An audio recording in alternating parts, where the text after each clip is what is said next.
سائے کا راز ایک خوبصورت پرسکون گاؤں میں جہاں ہر شخص کی زندگی بہت سیدھی سادی ہوتی ہے، وہاں ایک درخت تھا جس کا سایہ بہت لمبا اور گھنا تھا۔ لوگ اس درخت کو سائے کا درخت کہتے تھے۔ یہ درخت بہت پرانا تھا۔ اس کے بارے میں کئی کہانیاں مشہور تھیں۔ لوگ کہتے تھے کہ اس درخت کا یہ سایہ جس پر پڑتا ہے اس کی قسمت بدل جاتی ہے۔ کچھ لوگ کہتے تھے یہ سایہ خوشیاں لاتا ہے اور کچھ لوگ مانتے تھے کہ یہ صرف دکھ اور مایوسی کا ہے۔ پیش خیمہ ہے، اس گاؤں میں ایک نوجوان لڑکی تھی جس کا نام لیلا تھا۔ لیلا بہت خوش مزاج اور بہادر تھی۔ وہ اس درخت کے قریب رہتی اور اس کے دل میں اس کے سائے کا راز کو جاننے کی بہت شدید خواہش تھی۔ وہ اکثر گھنٹوں اس درخت کے نیچے بیٹھی اپنے خیالاتوں میں گم رہتی۔ اس کے سب سے اچھی دوست زارا اسے اکثر اس درخت کے بارے میں مہیا کرتی، مشورے دیتی۔ زہرا کا ماننا تھا یہ درخت صرف نقصان دہ ہو سکتا ہے۔ ایک دن گاؤں کے سب سے بزرگ شخص بابا کریم نے لیلا کو اس درخت کے قریب بیٹھے دیکھا۔ بابا کریم اسے اپنے پاس بلایا اور کہنے لگا، لیلا، کیا تم اس درخت کے سائے کے پیچھے کے راز کو جاننا چاہتی ہو؟ لیلا نے کہا، جی ہاں، میں واقعی اس کے پیچھے راز کو جاننا چاہتی ہوں۔ لوگ اس کے بارے میں مختلف باتیں کرتے ہیں لیکن میں اپنی آنکھوں سے سچ دیکھنا چاہتی ہوں۔ بابا کریم مسکرا کر بولے، اگر تم واقعی اس کا راز جاننا چاہتی ہو تو تمہیں ایک سفر پر جانا ہوگا۔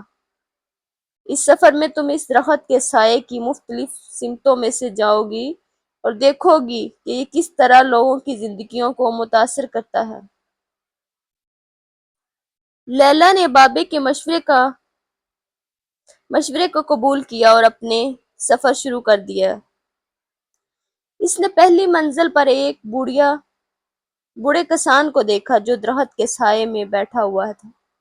وہ بہت پریشان تھا۔ اس کی فصل خراب ہو گئی تھی۔ وہ بہت مایوس ہو چکا تھا۔ لیلا نے اسے ملی اور اس کی پریشانی کے بارے میں پوچھا۔ کسان نے کہا، اس سائے نے میری فصل خراب کر دی ہے۔ میرا سارا کام ختم ہو گیا ہے۔ لیلا کسان کو دلاسا دیا اور کہا کہ میں آپ کے ساتھ مل کر کام کرنے کا وعدہ کرتی ہوں۔ دونوں نے مل کر کام کیا اور سخت محنت کی اور تھوڑی ہی دنوں میں انہوں نے ایک نئی فصل اگانے میں کامیابی حاصل کر لی۔ کسان بہت خوش ہوا اور اس نے لیلا کا شکریہ ادا کیا۔ لیلا نے اپنے سفر کی دوسری سمت میں ایک نوجوان لڑکی کو دیکھا جو بہت بیمار تھی۔ وہ درخت کے سائے میں بیٹھی ہوئی تھی۔ اس کی حالت بہت خراب تھی۔ لیلا نے اس کے پاس گئی اور اس سے طبی امداد فراہم کرنے کا وعدہ کیا۔ لیلا نے جڑی بوٹیاں اکٹھی کی اور دوائیں تیار کی، اس لڑکی کو دی۔ کچھ ہی دنوں میں وہ صحت یاب ہو گئی۔ لڑکی نے لیلا کا شکر ادا کیا اور اس کے لیے دعا بھی کی۔ لیلا نے اپنے سفر کی تیسری سمت میں ایک ایسے بچے کو دیکھا جو بہت اکیلا اور غمگین تھا۔ وہ اپنے والدین سے بچھڑ گیا تھا۔ لیلا نے اس بچے کو دلاسا دیا اور اس کی حوصلہ افزائی کی۔ اس بچے کی مدد کی اور اسے اس کے والدین سے ملوایا۔ بچہ اور اس کے والدین بہت خوش ہوئے۔ انہوں نے لیلا کے شکریہ ادا کیا۔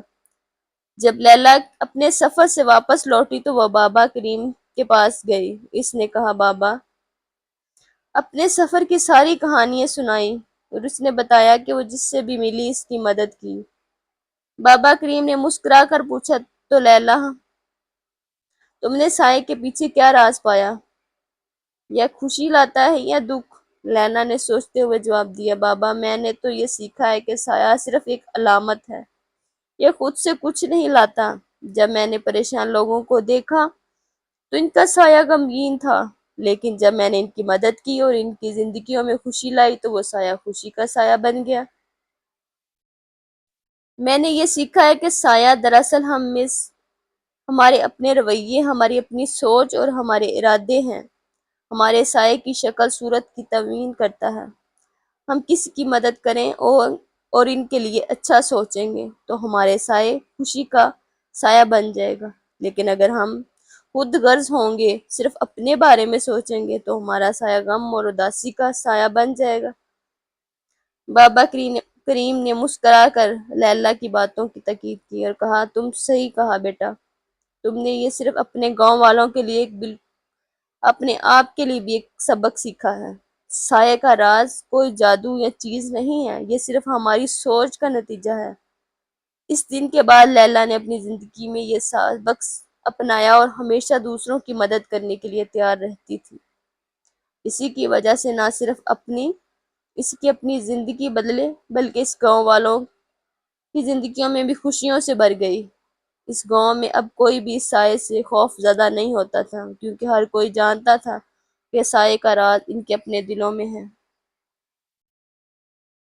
اس کہانی سے یہی سبق ملتا ہے کہ کوئی کسی کے لیے برا نہیں ہوتا، چاہے وہ کچھ چیز ہو یا انسان ہو۔ خود انسان کی سوچیں بدلتی ہیں اور کچھ نہیں ہے۔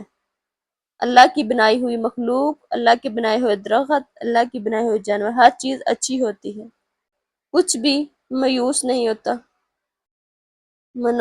ہوتا۔ یہ تو پھر ایک سایہ تھا، اور مشکل میں کسی بھی انسان کی مدد کرنی چاہیے۔ اگر کوئی انسان مشکل میں ہو تو اس کی مدد کرنی چاہیے، ضروری نہیں یہ سوچ کر کہ یہ برا ہو گیا ہے اب یہ ٹھیک نہیں ہو سکتا۔